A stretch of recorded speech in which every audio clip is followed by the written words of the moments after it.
Boa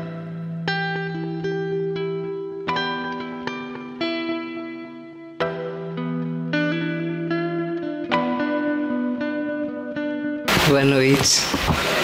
Boa noite a todos. Renovamos os nossos votos de boas-vindas a esta casa de trabalho e de oração, que é o nosso Centro Espírita Manuel Quintão. Na noite de hoje, a título de exórdio, que é esse momento inicial que precede a palestra, né? A fim de que nós possamos ir nos harmonizando, nos equilibrando e assim sendo preparados para o momento principal, que é a palestra, onde os ensinamentos mais profundos serão oportunizados a todos, né? Encarnados e desencarnados. Estudamos um livro, que é o Livro dos Espíritos. O Livro dos Espíritos é dividido em partes. E naquilo que nós chamamos o terceiro livro, nós temos, vai tratar das leis divinas, né?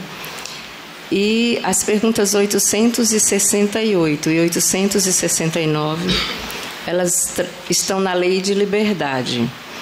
E essa primeira pergunta, 868, Allan Kardec indagou dos espíritos o seguinte: o futuro pode ser revelado ao homem? E a resposta que os espíritos deram a Kardec é que, em princípio, deve se manter oculto. Mas em casos raros e excepcionalmente, Deus permite que esse futuro seja revelado. Não vamos tecer comentários a miúde acerca dessa pergunta, porque a resposta de uma forma mais analítica dela é uma pergunta que vai fazer parte de um outro exórdio, não do de hoje. Mas basta que saibamos que, de regra, o futuro, né, deve ser mantido de forma oculta. E em situações excepcionais, ele pode ser revelado, segundo a vontade de Deus. Mas muito rapidamente, para que tenhamos uma compreensão, né, ainda que superficial, é fácil compreender por quê. Se de repente, né, nós tivéssemos a capacidade de saber o futuro, a título de exemplo, se nós soubéssemos que iríamos receber por herança, por exemplo, né, uma grande fortuna, então o saber deste fato poderia ensejar em nós dois caminhos. Um deles poderia levar à prática do bem e o outro poderia revogar as leis de bondade. Porque se eu sei, né, que isso vai me acontecer, se eu, usando o livre-arbítrio, opto por agir no bem, eu vou continuar, né? Se eu tenho uma vida módica, né? Se eu vivo de forma simplória, vou continuar vivendo, inclusive trabalhando, de forma para que possa experienciar em mim mesmo, né, o não ter, para que quando o tenha, eu valorize e, entendo vivendo esta carência, eu tenho uma capacidade melhor de administrar, de gerir, inclusive como uma fonte de água viva, usando essa fortuna para saciar os necessitados que estiverem no meu entorno. Essa seria uma boa opção, mas, por outro lado, né, se eu ainda sou uma pessoa portadora de muita avareza, eu posso enveredar por outro caminho. Eu posso, no mínimo, desejar que essa pessoa morra logo, para que eu possa me apossar, e no extremismo maior, eu mesma poderia até contribuir ou tirar a vida desta pessoa para que essa fortuna me chegasse mais rápido. Então, é só um exemplo bastante simples para a gente entender porque Deus, em sua sabedoria, permite que as coisas sejam dessa forma. Mas a outra pergunta, que é a 869, é o seguinte: com que objetivo, né, está oculto, né? Qual o objetivo de nós não sabermos o futuro? E aí a gente vai para outra vertente. Se nós somos responsáveis, né, pelas nossas atitudes, pelos nossos atos, e só nós o somos, né, se agirmos corretamente é dessa forma, se tivermos conhecimento de que o nosso futuro está repleto de atos que nos infelicitam, né, que nos vão trazer dor e sofrimento, Isso faria com que nós paralisássemos as nossas forças e não utilizássemos o livre-arbítrio como deve ser, né? Porque se eu já sei que o futuro, o que ele me traz é dor e sofrimento, e de repente eu vou paralisar na inanição, que equivale à não ação, né? Se eu já sei que vou ter tudo isso, por que eu vou me esforçar, por exemplo, para continuar praticando o bem? Se eu sei, né, que eu só vou colher dores e sofrimentos, que o que me espera são agruras. Então, não devemos sabê-lo. A mesma coisa, né? Se eu, ao contrário, eu sei que existem um fato, né, extremamente relevante, ou fatos que me trarão muita alegria, muita felicidade, isso pode gerar também em mim essa mesma paralisação. Eu não vou agir, por que eu vou fazer nada se eu já sei que tudo que é de bom há de vir para mim? Então, isso seria, inclusive, a negação da lei do livre-arbítrio. E aquilo que o futuro nos reserva, na verdade, não deve ser motivo de grandes inquietações. Porque o que é o futuro? O futuro é o que nós fazemos hoje, né? Então, a doutrina é bastante clara quando ela diz, né, quando Jesus diz a cada um segundo suas obras, para deixar bem claro para todos nós que o tempo importante, o tempo é hoje, é agora, né? Então, eu sei o que será o meu futuro, né? Ele dar-se-á exatamente em função daquilo que eu estiver plantando. Que a doutrina também nos ensina que a semeadura é livre, porém a colheita é obrigatória. Inclusive, esse futuro que às vezes nós tememos, ele não vem como prêmio ou como castigo de Deus. Ele vem como resposta às nossas obras, às nossas ações. O nosso futuro, ele é mérito ou é demérito. E aí é a responsabilidade pessoal e individual de cada um, né? Então, não há por que nós nos angustiarmos, né? Da mesma forma que há pessoas que fazem regressão, né? Que querem saber das vidas passadas e que têm a sua utilidade, às vezes, para que as pessoas se desfaçam de patologias, de determinados medos, admite-se a regressão como algo benéfico, mas não como algo que venha satisfazer a curiosidade, porque eu quero saber se eu fui rainha, se eu fui plebeia, né, se eu fui rei, se eu fui imperador, se eu fui escravo, não, né? Qualquer busca com relação a uma informação pretérita ou futura, ela deve ser ensejada com um objetivo nobre. E às vezes não, acontece quando há esta necessidade. Então, a verdade maior é essa: nós nem devemos nos preocupar com o que fomos, nem o que seremos, porque é o que somos que já nos diz, né? O que eu sou hoje diz muito, né, daquilo que eu fiz em minhas vidas pretéritas. E o que eu vou colher no futuro é o que eu estou plantando hoje. Então, a nossa grande preocupação tem que ser esta: eu tenho que trabalhar, eu tenho que me esforçar para que hoje eu esteja dando o meu melhor em todos os aspectos. Então, essa maravilhosa doutrina, né, ela nos ensina que é exatamente essa construção que cada um de nós deve fazer, independente de ser espírita, né? Qualquer de nós, filhos de Deus, tem que ter em meta, como objetivo princípio, o quê? Trabalhar em mim mesmo, de forma que eu possa me transformar, para que eu possa dizer, não para os outros, mas para mim mesmo, né? Que hoje eu estou melhor que ontem. E em me esforçando, amanhã eu estarei melhor que hoje.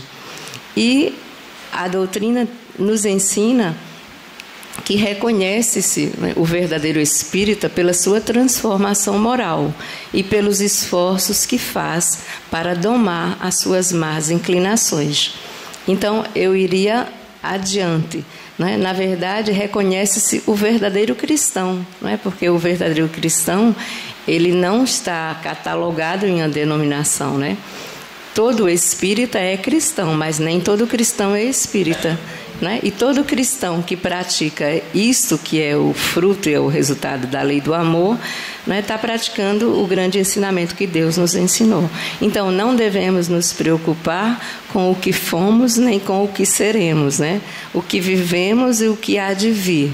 Porque o que há de vir é fruto daquilo que plantamos outrora e que estamos plantando no dia de hoje. Então, vamos rogar a Deus, né, para que todos nós possamos nos esforçar para fazer a melhor semeadura que pudermos, a fim de que tenhamos a melhor colheita. Agora nós vamos solicitar que possamos fechar os nossos olhos, mentalizarmos o nosso amado Mestre Jesus, para que em sua infinita bondade e misericórdia rogue a Deus, nosso Pai, inteligência suprema e causa primeira de todas as coisas, para que na noite de hoje os ensinamentos que nos serão ofertados possam ser postos em práticas na nossa vida de relação, no nosso dia a dia. Que os nossos corações, as nossas mentes estejam abertas para acolher estas sementes e que possamos, segundo o Mestre Jesus, semeá-las e que encontre em nós solo fértil, a fim de que a nossa colheita seja infinitamente amorosa, para que possamos atender ao princípio e ao projeto maior do nosso Pai para todos nós, que é a perfectibilidade, a fim de que tenhamos maior comunhão com o nosso amado Pai. Assim, nós passamos a palavra para nossa irmã Maria Lúcia, a fim de que profira a nossa palestra sobre adoção e, ao final, o nosso irmão Silvio fará a prece de encerramento dessa primeira parte dos nossos trabalhos. Boa noite a todos. Boa noite. Eu gostaria de primeiro fazer um exercício com vocês e eu gostaria realmente que todos se envolvessem nesse exercício, que é o seguinte: nós vamos procurar a posição mais cômoda possível nas cadeiras, certo? E nós vamos fechar os nossos olhos, ok? Pode confiar, gente. Estou vendo gente com o olho aberto ainda. E eu gostaria que, nesse momento, a gente se visse na infância, como éramos na nossa infância, como nós éramos quando éramos crianças. Aquela criança pequena, entre 1 e 2 anos, os nossos medos, as nossas dificuldades, as nossas angústias, aqueles que tinham medo do escuro. E eu gostaria que nesse momento, ali, cada um de nós, por volta de 1, 2 anos, tomássemos consciência que não temos pai nem mãe, que moramos num lar temporário, sujeito às perversidades das crianças mais velhas, sujeito aos maus tratos dos adultos, à fome, a todo tipo de dificuldade. E de repente chegam pessoas que se interessam em nos adotar. E então, de repente, se abre para nós uma possibilidade.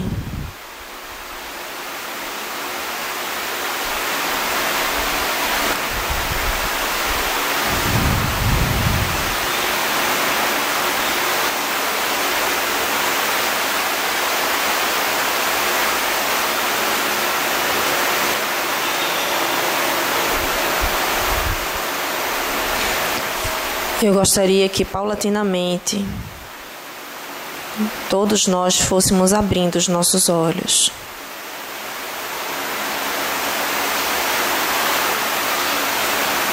Vocês já pararam para pensar o quanto a vida da gente seria diferente se em algum momento a gente tivesse passado por uma situação realmente dessa, salvo aquele que possa ter aqui que já tenha passado, aí realmente eu não. Mas se cada um de nós tivéssemos tido a experiência de, pelo fator que possa ter sido rejeitado pela mãe, pelo pai, pela família de ambos, e ter sido direcionado a um lar temporário, a um orfanato, como seria a nossa vida hoje? Seria bem diferente do que é, não é? Talvez hoje nós não estivéssemos aqui. Semana passada eu tive a oportunidade de ler uma pesquisa americana e eu fiquei muito preocupada com o que eu li nessa pesquisa. Eles fizeram a seguinte pesquisa. Uma pessoa, uma criança pequena, uma criança um pouco maior, seus 8, 10 anos, e um animal. E em cada situação você poderia doar 5 libras para ou salvar o adulto, ou salvar o bebezinho, ou salvar a criança, ou salvar o animal. Vocês acham que nesses 4 categorias, quem foi que recebeu mais dinheiro? O animal. O senhor leu a pesquisa também, foi? Foi o animal. Nós, raça humana, sentimos mais empatia pelos animais do que pelos da mesma espécie. E eu fiquei preocupada com isso.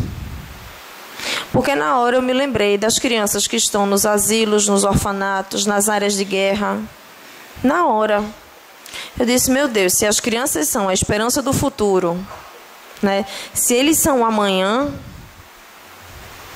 a gente tem que tratar melhor deles hoje. E quando eu digo tratar melhor, não é só do meu filho, dos meus sobrinhos, dos meus pequenos. Os pequenos do vizinho, os pequenos do amigo, do colega, porque são crianças. Tudo bem, a gente sabe que existem crianças que, pelo amor de Deus, são danadinhas, mas ainda assim são crianças. São espíritos em evolução, como nós. Existem pessoas que olham para as crianças e fazem, oh, meu Deus, tão inocente. Não diga isso não. Porque ele tem as responsabilidades dele enquanto espírito. Ele tem a estrada que ele vai trilhar enquanto espírito. E esse espírito que ali está, animando aquele corpo infantil, pode ser muito mais velho do que a gente pensa. E, inclusive, pode ser muito mais sábio que a gente. Então, quem tem a oportunidade de educar, direto ou indiretamente, uma criança, faça com carinho. No Evangelho aqui tem uma passagem muito interessante, exatamente falando sobre isso. Quantos pais, do capítulo 5, é um dos parágrafos do item 4, causas atuais das aflições. Quantos pais são infelizes com seus filhos, porque não combateram suas más tendências no princípio, na infância? Por fraqueza ou indiferença, deixaram-se desenvolver neles os germes do orgulho, do egoísmo e da tola vaidade, que secam o coração. Depois, mais tarde, recolhendo o que semearam, espantam-se e se afligem pela sua falta de respeito e ingratidão. É pesado, mas é verdade.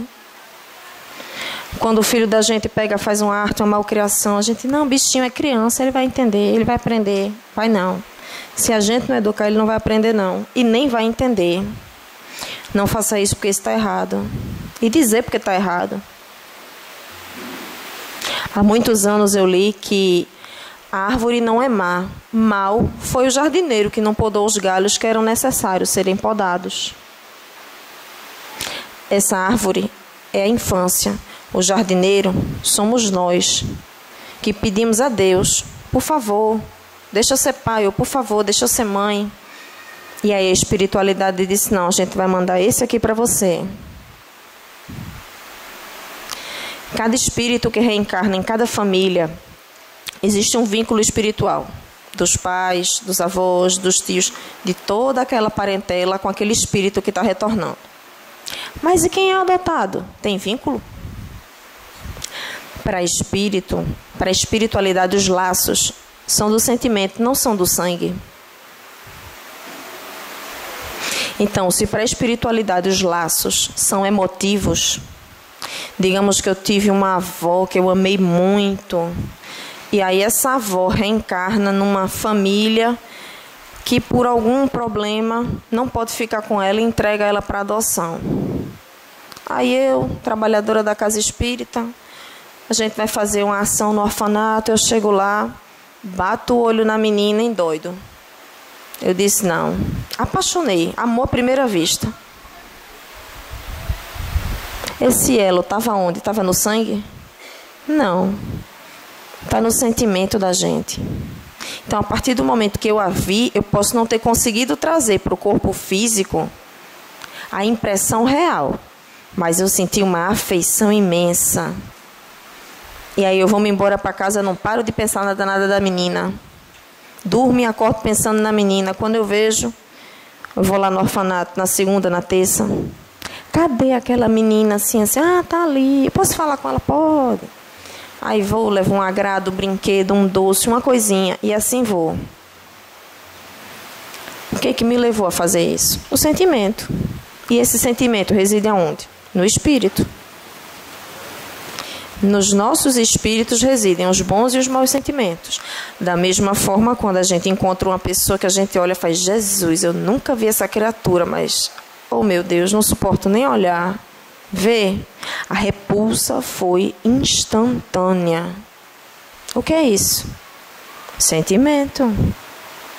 A gente deve cultuar os maus sentimentos? Não.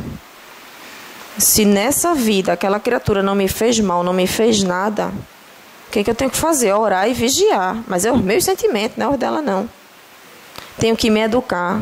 Senhor, se esse teu filho de Deus não fez nada contra mim, eu não posso, eu não permito habitar em mim esse tipo de sentimento em relação a ele. E a gente combater isso. Até que chegue ao ponto que a gente olha para a pessoa e passa a gostar. Não é engraçado? Mas é. E aí, voltando ao que eu li semana passada, que meu amigo leu também, eu fiquei chocada com aquela pesquisa. Quando foi na segunda-feira, jornal local divulgou. Eu disse, gente, o povo não suporta ler as coisas e ficar em segredo, não. Tem que compartilhar. E aí eles refizeram o teste aqui. E por incrível que pareça, os animais ganharam de novo. Quem aqui tem bichinho de estimação em casa? Não tem, né, Rosa? Quem aqui cuida dos bichinhos de estimação, os próprios?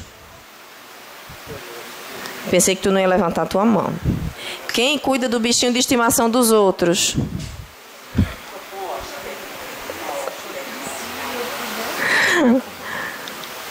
É um tipo de carinho diferente, né? É um carinho que você nem percebe que você está dando. E o danadinho está ali, empolgado. Mas é um princípio de um bom sentimento. Tem gente que não consegue chegar perto, né? Cachorro, gato, passarinho, mantém uma distância de segurança. Tudo bem. Tem gente que já gosta mais de planta, né? E tem gente que gosta muito de criança. A Casa do Caminho, lá em Salvador, é mantida pelos livros que Divaldo vende. E ele tem centenas de filhos adotados. Filhos do coração. Mas a adoção aqui no Brasil, como é que é feita? Vocês têm ideia?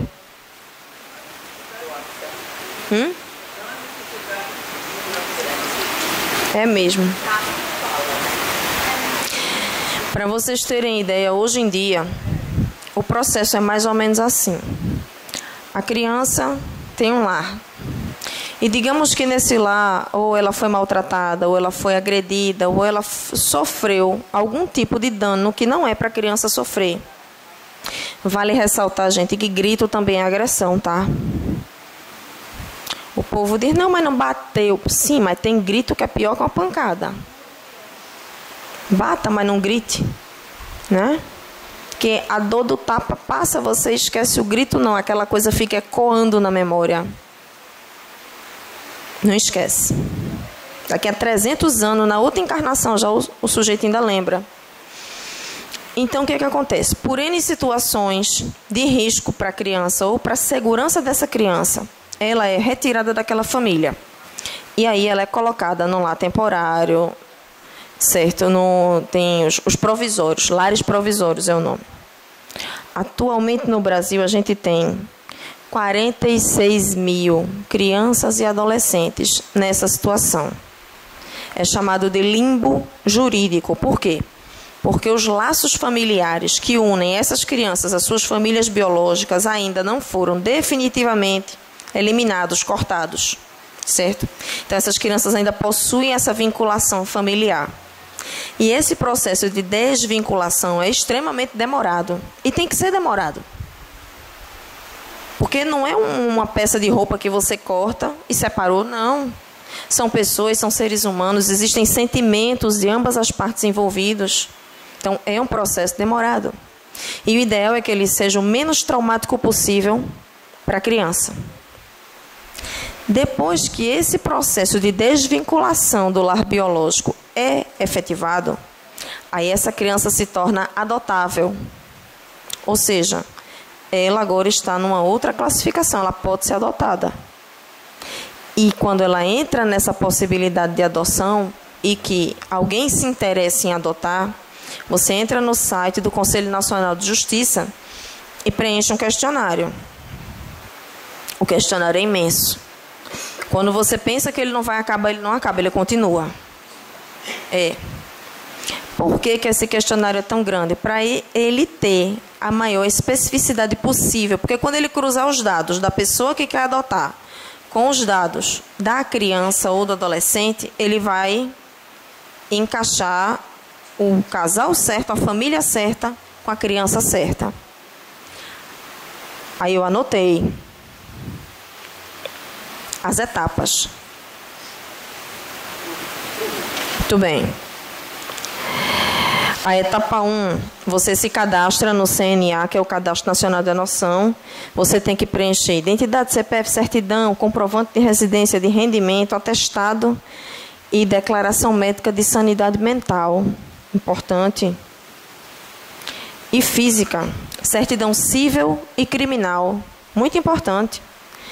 Quando você cadastra tudo isso, aliás, quando você está com toda essa documentação, você vai e faz uma petição. Ou no cartório da vara de infância, ou com o defensor público. Depois disso, você vai para uma entrevista psicossocial e jurídica para adoção. Você vai lá na frente do juiz e vai dizer por que você quer adotar. Por que isso vai ser bom para você? Por que esse seu interesse em adotar alguém? E você tem que dar uma resposta.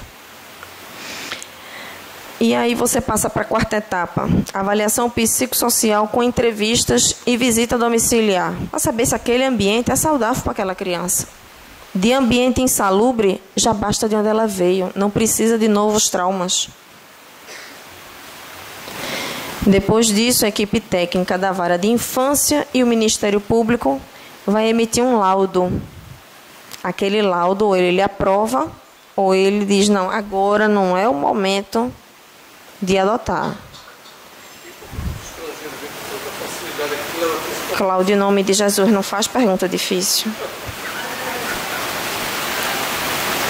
Eu não sou dessa área, Cláudio. Isso aqui eu pesquisei para chegar nessa informação. Tudo bem, meu bem.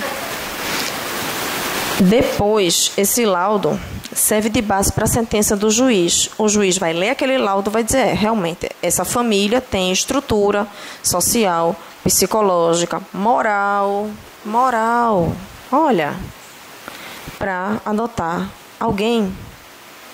Isso é para você ter a permissão de adotar, tá? A criança ainda não está envolvida na situação. Depois disso tudo, você vai ter o seu pedido acolhido, o seu cadastro vai ser inserido no CNA, que é o Cadastro Nacional de Adoção, e você vai ficar nesse sistema por 2 anos. Glória a Deus que antes dos 2 anos apareça a criança compatível com aqueles dados que a gente preencheu. E aí vai ter uma criança com esse perfil e a família vai ser apresentada a essa criança.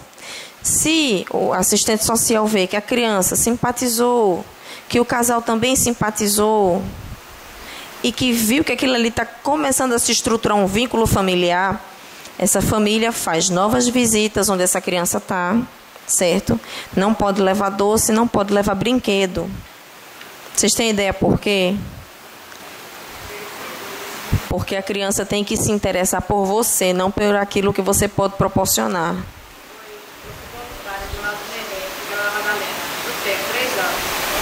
Eu tensionava, inclusive, a adoção. Não é tão assim, não. Leva tudo. E aí, tem que ter passa a mão por cima e leva tudo. Brinquedo, roupinha diferente, e vai dar. Posso falar rapidinho? Não, mulher, deixa eu ficar. Posso falar de casa, eu passei 3 anos com o. Porque cada situação é uma situação. Isso aqui, essa pesquisa, eu peguei no site do CNA. Então lá ele lança um protocolo. Só que ele mesmo diz também que em cada situação, em cada cidade tem as suas regras próprias. Então tem localidades que são mais exigentes, tem localidades que eles já relaxam para você, como você se exemplificou aqui, levar o que você quiser para a criança, porque depende da necessidade dessa criança também. Né? Que cada caso é um caso. Cada município, cada cidade vai gerenciar essa situação do seu jeito. E aí, depois disso tudo, é feito o ajuizamento da ação de adoção. E essa criança pode ser levada para a nossa casa. E aí, a gente tem uma certidão de nascimento com os dados da criança e os nomes da gente, da mãe e do pai, ou da mãe e da mãe, ou do pai e do pai, nessa certidão. E aí aquela criança é sua filha ou seu filho. Mas o mais mágico da adoção é que eu imagino o seguinte, aqui, nesse salão. Se todos nós tivéssemos condições financeiras e emocionais de adotar uma criança ou um adolescente, a gente adotaria?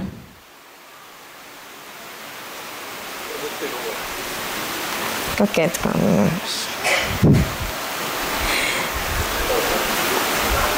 O senhor já adotou? Foi boa a experiência? Eu escutei há alguns anos que os filhos biológicos são filhos do corpo, mas um filho adotado é um filho da alma. Tive uma colega de colégio que ela era adotada. Quando os pais dela vieram trazê-la, eu olhei assim, eu disse, gente, era muito diferente ela dos pais. Mas eu não disse nada, né? Cada qual com seus problemas. Ela percebeu, porque infelizmente eu sou muito transparente. Aí ela disse assim, eu sou adotada. Eu disse, sim, e daí qual o problema? Ninguém perguntou nada. Aí ela riu. Eu disse, poxa, que bom. Ela disse assim, eu me sinto muito especial. Eu disse, tenho certeza que você é. Porque conseguir ser adotada num país como o nosso, por uma família equilibrada e ser tratado com amor, é para qualquer um não. Você é muito especial, minha querida. Pode ter certeza. E daí a gente se pergunta, tem 46 mil nesse limbo judicial. Existem 8 mil no cadastro de adoção. Desses 8, 4 estão realmente em vias de adoção. Os outros 4 estão tramitando. Quando você pega e vai para as informações de quantas pessoas ou quantas famílias existem cadastradas, o número de famílias é maior que o número de crianças e adolescentes em vias de serem adotados. E por que demora? Porque é o seguinte, a justiça entende que o ideal é proteger essa criança e esse adolescente de mais danos. Então, o que eles fizeram? Eles criaram um protocolo, tanto judicial, comportamental, social, psicológico, moral, que essas pessoas que são candidatos à adoção, eles têm que cumprir ipsiliter, ou seja, ponto por ponto desse protocolo, para que essas pessoas sejam consideradas aptas. Porque se a gente for estender o olhar diante do espírito, ou seja, o espírito nosso é imortal, certo? Se a gente se compromete com alguém de amar, educar, proteger, e a gente falha em um desses aspectos, a gente está se comprometendo com esse espírito, está se comprometendo com a gente mesmo diante de Deus, e está se comprometendo com todos aqueles que nos confiaram esse espírito. Tem um livro chamado Nossos Filhos São Espíritos, de Hermínio Miranda, que ele conta a seguinte história. Um eminente na Europa, século XV e XVI, e um eminente político da época, pegou a própria filha e confiou ao indivíduo, disse, olha, cuide da minha filha, porque eu vou ser preso e vão me matar. Tá certo? Tá certo. E ele se comprometeu a cuidar da menina. Só que, pelos meandros que percorrem o nosso espírito e as nossas falhas de cada um, ele não cumpriu o prometido. Resultado, desencarnaram os três e dá para imaginar a confusão, né? Só que aí eles se comprometeram a retornar. Como é que retornaram? Aquele que foi o amigo que recebeu a criança voltou como pai. A moça voltou de novo como filha. E o pai biológico dela do passado voltava como neto. Só que a moça engravidava e em seguida perdia. Aborto espontâneo de repetição. Engravidava e perdia. Aí ele, que era amigo do Hermínio, Hermínio, faz um atendimento para minha filha, ela está tendo tanto aborto de repetição. Hermínio, está certo. Aí Hermínio desvendou esse enredo de 3, 4 séculos atrás. Olha, o que são 400 anos? Uma bagatela. E aí ele disse para o amigo, olha, você vai ter que fazer o evangelho no lar e conversar com esse espírito.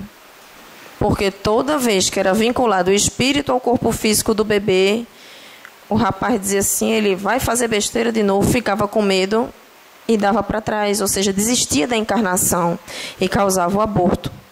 E ele não queria causar aqueles danos à mãe. Veja o dilema desse espírito. Hermínio foi e passou essa situação para o amigo, assim, que ele conversasse durante o evangelho no lar. E aí, durante o evangelho no lar, ele passou a conversar. A filha estava grávida de novo. E aí, finalmente, a gravidez foi a termo. Anos depois, Hermínio entrou em contato com ele de novo. E ele disse que aquele neto era a luz da alma dele. A gente demora, mas a gente tem que se harmonizar com quem a gente prejudicou. E a mesma misericórdia que a gente quer que seja estendida para a gente, quando a gente prejudica, a gente tem que estender para o próximo. Porque não é justo eu querer sempre receber e não dar. Exatamente, minha amiga. E aqui o Evangelho, ele tem outra passagem também.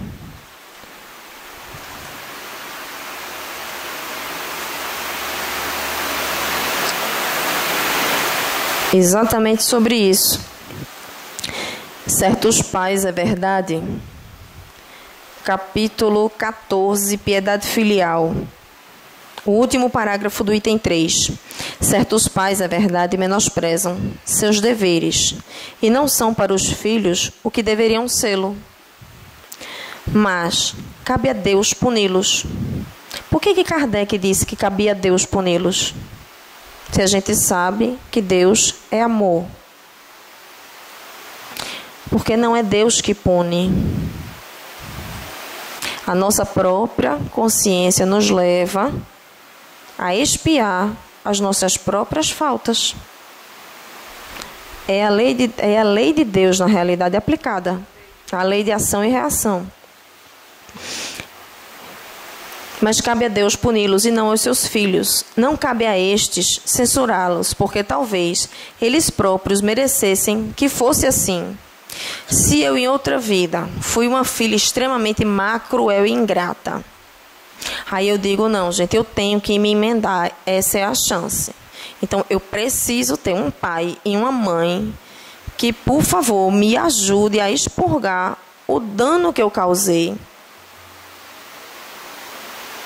Eu pedi. Aí quando eu chego aqui, que eu estou recebendo o que eu pedi, eu começo. Eu não merecia uma mãe assim, eu não merecia um pai assim. Por que que eles fazem isso? Vai adiantar a lamentação? Porque no próprio Evangelho também fala do bem sofrer, do saber sofrer bem. Como é que é isso, sofrer bem? É você passar pela dificuldade, passar pela tribulação, compreendendo que aquilo é um aprendizado necessário. Todo mundo aqui, quando estudou, fez prova na escola, não fez? Alguém gostava? Eu não gostava. Eu preferia fazer qualquer coisa, menos prova. Alguém gostava de fazer prova? Não. Mas não foi necessário.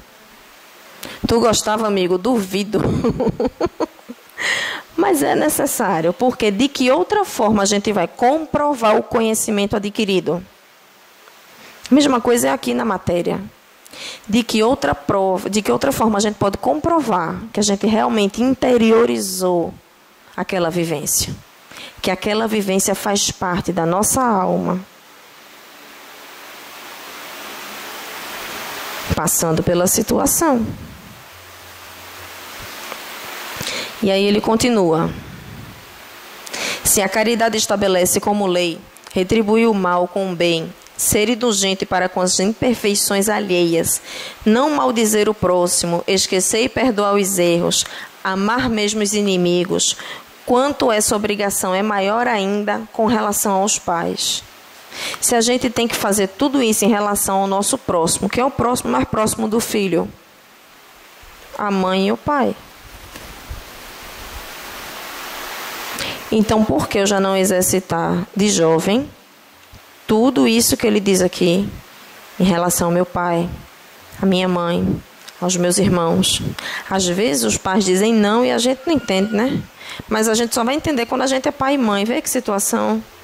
Aí a gente se vê na mesma situação dizendo não de novo e rindo para dentro, né?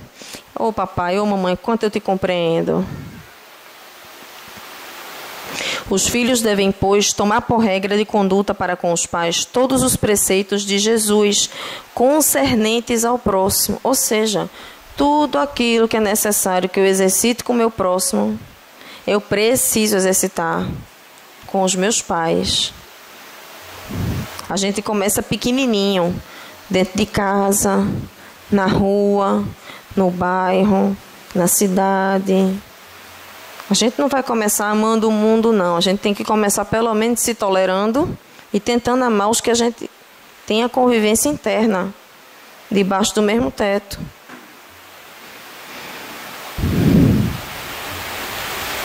Os filhos devem, pois, tomar por regra de conduta para com os pais todos os preceitos de Jesus concernentes ao próximo e dizer-se que todo procedimento repreensível em face de estranhos o é, ainda mais em face dos parentes, tio, tia, avó, cunhado, tudo isso conta, tá, pessoal?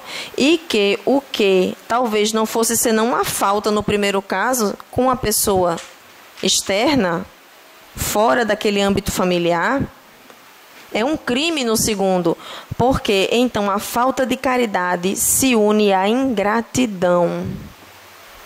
Alguém aqui já bebeu do cálice amargo da ingratidão? Ninguém? Já, eu estou vendo as cabecinhas balançando. Também, né? Então a gente vai agradecer a Deus, a gente ter tido a oportunidade de beber do cálice amargo da ingratidão. Sabe por quê? Eu volto agora para aquela primeira situação do bem sofrer. Antes a gente receber ingratidão do que praticar. Porque quando aquele indivíduo que pratica a gratidão se faz luz na mente dele, gente, o arrependimento também é amargo, viu? E é uma marca que fica, é algo que dói. Então, para que a gente não passe pela prova do arrependimento, pela prova da dor, desnecessariamente, ou seja, a gente pode aprender amando, sorrindo, sendo feliz. Para que a gente vai aprender de outro jeito? Para que a gente vai ser teimoso? Então, a gente tem que se dar a oportunidade de ampliar os horizontes do nosso coração. Aquele vizinho mal-humorado, a gente olhar para ele e dizer: meu filho, Deus te abençoe e me proteja. Porque quando ele fecha a porta da casa dele, do apartamento, só ele e Deus é que sabe o que tem lá dentro. E a forma dele pedir socorro é com aquele mau humor externado. Alguém aqui já orou por um mal-humorado? Eles precisam. Porque o mau humor é um negócio que ele destrói, elimina. E aí, a gente volta agora para as nossas crianças. Se a gente é capaz de sentir empatia, que é o ato de compreender a necessidade do outro, por um bicho, por um animal que não se expressa, que não verbaliza, como é que a gente não consegue sentir empatia por crianças? Entre doar 5 libras para uma instituição, uma ONG, que cuida de animais doentes, e doar 5 libras para salvar a vida de uma criança, ou de um bebezinho, ou de um adulto. Que tipo de ser humano a gente está sendo?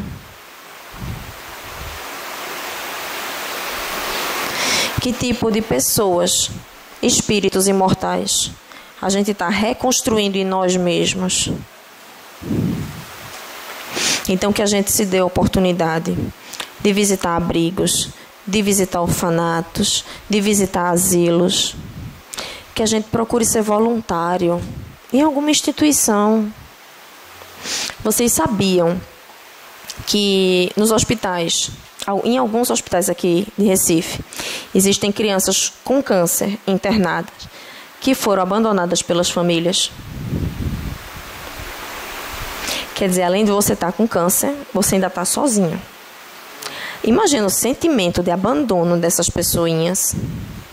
Nem a minha mãe me... Porque pai escapa, né? Mas mãe é pesado. Nem a minha mãe me quis. É mais doloroso, porque todos nós passamos um tempo dentro das nossas mães, né? Na barriguinha lá da mãe, crescendo, sendo nutrido, protegido e guardado. Mas aí você escuta isso de uma criança com câncer. Nem a minha mãe me quis. E aí o serviço de assistência social do município, ele paga pessoas para ficarem com essas crianças se revezando, porque 12 por 24, 12 por 48, alguma coisa assim. Porque é necessário que fique, dependendo da idade da criança, dependendo do nível da doença, da expansão, mas mesmo assim é um estranho, né? E aí a gente para e pensa: e se fosse eu no lugar daquela criança?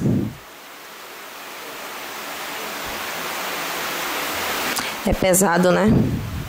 Eu costumo dizer que a dor do outro só dói quando é em mim. Quando é no outro, não dói em mim, não. Vai doer no outro.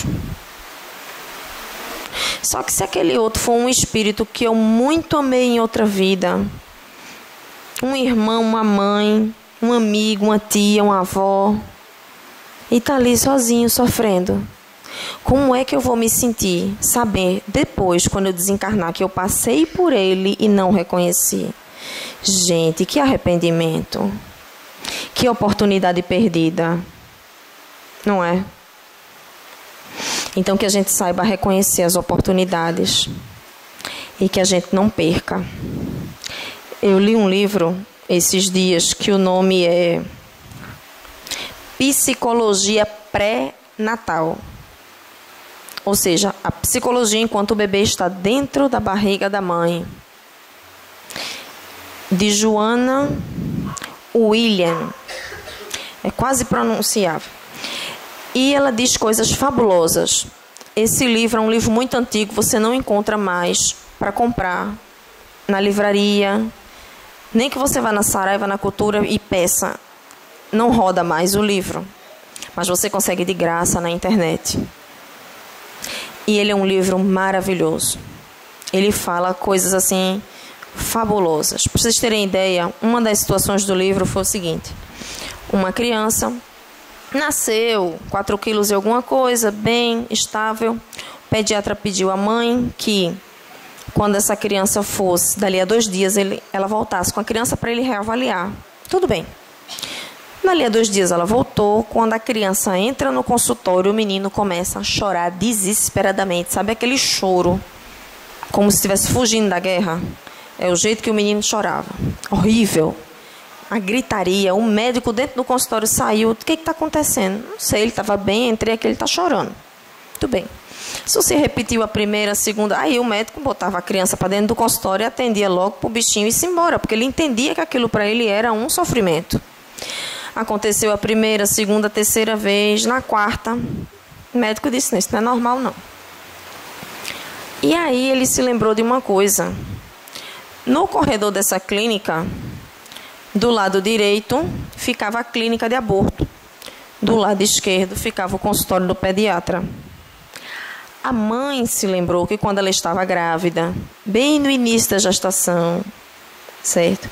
8 ou 12 semanas, ela foi lá para fazer o aborto. E o corredor era o mesmo. Ele reconheceu o local. Quando ele chegava no consultório, que ele entrava naquele corredor, ele começava o berreiro. E aí o médico sim deu conta disso, conversou com a mãe e disse, não, a gente vai conversar com ele. Pegou o bebê no colo, explicou que a mãe dele tinha dúvida se ia conseguir cuidar dele, mas que ela e o pai tinham dado uma oportunidade para a vida e ela tinha decidido não abortá-lo, porque ela amava demais ele. E aí o pediatra foi conversando com a criança e, por incrível que pareça, a criança compreendeu e não chorou mais. Quando ele voltou lá outras vezes, ele não chorou mais. Eu passei um período estagiando numa UTI pediátrica e foi uma experiência interessantíssima. Os bebês, eles desenvolvem o olfato a partir do 6º mês de gestação. Sentem cheiro de tudo. E a gente, quando ia para a UTI, a gente tinha que tomar banho com sabonete neutro, específico, para a gente não ter cheiro de nada. Muito bem. Primeiro dia meu lá foi terrível. Tinham 5 crianças nessa parte onde eu estava. Quando eu dei por mim, eu estava com as 5 nos braços, as 5 calminhas, sem chorar. Quando uma pegava no sono, que eu tentava botar de volta no berço, a criança abriu o berreiro de novo. Parecia uma máquina de choro. Eu disse, meu Deus, eu não vou suportar 12 horas desse jeito, Jesus. O Senhor tem que mandar alguém me ajudar. A supervisora do estágio passou, quando ela me viu, fez, o que é isso, minha filha? Eu disse, eu boto lá, eles choram. Eu já olhei o berço para ver se tem alguma coisa, não tem nada na incubadora que incomode. Aí ela riu, disse, é seu cheiro. Você tem cheiro de mãe. Eu disse, Deus me livre. Fala isso não. Eu com 18 anos, a pessoa vem dizer que eu tinha cheiro de mãe. E, por incrível que pareça, parece que eles adivinhavam. Toda vez que eu chegava, passava da área externa, porque tinha um corredor que a gente ia até embaixo, trocava de roupa e voltava por dentro. Tinha vidro. Eu disse, esses meninos não estão me vendo aqui, pelo amor de Deus, não é possível. Quando eu passava, gente, sem brincadeira, na frente da UTI NEO, eles começavam a chorar. Eu disse, esses meninos estão de marcação comigo. Aí eu cheguei, entrei. Eu disse, eu vou dar uma de doida hoje. Eu disse, olha, vocês são 5, eu só sou uma, tenho 2 braços. A gente pode fazer um revezamento, eu pego cada um no colo um pouquinho, dou carinho, a gente conversa. Mas, pelo amor de Deus, não chore os 5 de vez, não, porque senão vai ser 6 chorando. Eu não vou suportar isso. E parecia que eles tinham entendido, que não choraram mais. Aí eu pegava, a cada 30 minutos eu pegava um, conversava, brincava, fazia carinho, devolvia. E assim eu fui, até a supervisora me descobrir. Vocês sabem o que foi que ela disse? Não vicie essas crianças. Hã? Não vicie essas crianças, não faça isso não, porque só você faz isso. Eu disse, tá. Quando ela não estava olhando, eu dava carinho. Carinho vicia. E nesse livro da psicologia pré-natal, ela descreve a forma ideal de adotar para que aquela criança tenha o mínimo de trauma possível. Por quê? Ele passou cerca de 8 meses, 9 meses, 40, 42 semanas dentro daquele útero, recebendo todo tipo de informação da mãe. Como? Eu não podia ter engravidado. Como é que isso foi acontecer comigo? Eu não posso ficar com você. Eu não vou ficar com você. Eu te odeio por você estar dentro de mim. Você destruiu a minha vida. Você destruiu o meu corpo. Você já imaginou você escutar isso durante 7 meses, 24 horas por dia? Porque quando a matéria dorme, o espírito desperta e continua pensando, e continua falando, verbalizando. Aquela repulsividade, aquela ojeriza sendo direcionada para aquele ser que está em formação. É brincadeira, não. E aí, como se não bastasse isso, os pensamentos e sentimentos da mãe, às vezes tem o do pai também. A carga é pesada. E daí Joana aborda de uma forma linda. Ela diz que, primeiro, essa mãe que não pode ficar com essa criança ou que não queira ficar com essa criança, ela já deve procurar uma instituição que vá, do momento do parto, já direcionar essa criança para alguma família. E a partir daquele momento, aquela mãe ser orientada a não emitir, não falar nenhum tipo de pensamento ou sentimento negativo em direção àquela criança. Veja a sensibilidade dela. Ela não é espírita, gente. Eu nem sei se ela acredita, tem algum tipo de religião, algum tipo de credo, né? Mas ela não é espírita. Mas ela tem uma sensibilidade imensa. E então ela diz que essa mãe deve sempre emitir pensamentos do tipo: eu quero que você cresça saudável, eu quero que você seja uma criança boa, eu quero que você se desenvolva bem, você saiba que você é muito amado. Eu não vou poder ficar com você, porque eu não tenho condições de te criar, mas eu vou entregar você a pessoas que vão cuidar muito melhor de você do que eu. Então, essa instituição, ela passa esse tipo de informação para essa mãe, e essa mãe reprisa isso com essa criança. Quando a criança nasce, é necessário que, na sala de parto, coloque-se essa criança na pele da mãe, na barriga, no peito, para que ela sinta o cheiro, porque eles compreendem que o período gestacional, o período pré-natal, não é uma vida diferente do período pós-natal, que na realidade é uma continuidade, é uma extensão. Então é necessário esse contato pele a pele, que essa criança seja colocada sobre o ventre da mãe e que ela se familiarize com aquela sensação.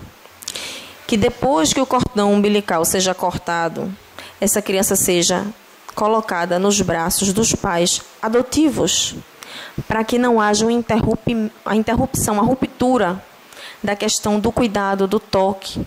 Porque dentro do útero está tudo muito delimitado ali. Ele estica o braço, toca na parede do útero. Estica uma perna, toca no outro canto do útero.